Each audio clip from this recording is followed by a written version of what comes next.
HIV does not describe who I am, but what I do every day to support my fellow young people living with HIV really describes who I am. I work as an HIV/AIDS testing and counseling counselor. I support young people living with HIV to make sure that they adhere well to their ART treatment and also they are living positively with HIV. When one is tested for HIV and is HIV positive, there is hope for the future because we'll be initiated on ART for life. Most of the mothers that we meet, they are not well educated, so it becomes difficult for them to understand the rationale for being on ART. So we provide education to each and everyone who has come to receive different services.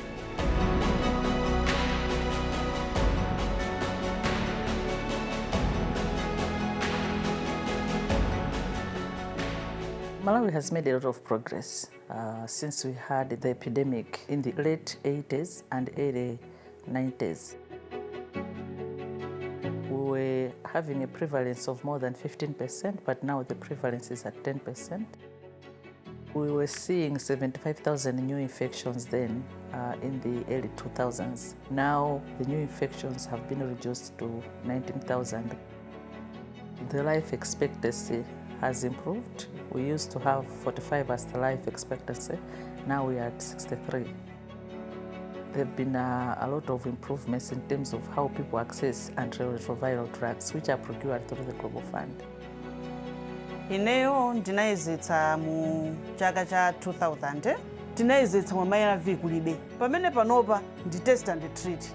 Since the Global Fund always support our ART treatment, we have never run out of drugs. They are the ones that are purchasing HIV commodities. They are the ones that are building pharmacies where we store these drugs. Global Fund is a very critical partner because we're talking of lives of people at stake.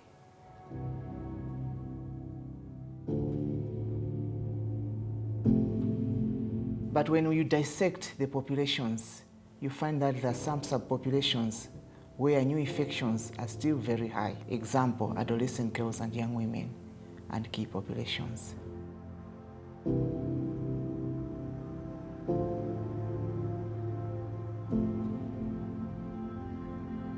Koma timafuna kuti sex worker adzigwira ntchito yake ali ndi moyo wathanzi.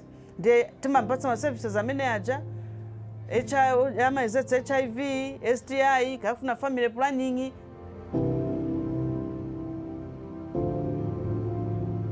If there was no Global Fund, it could be chaos in Malawi. Global Fund supports us with a recruitment of nurses and HSAs, COVID-19 test kits, buying of oxygen cylinders as well as oxygen.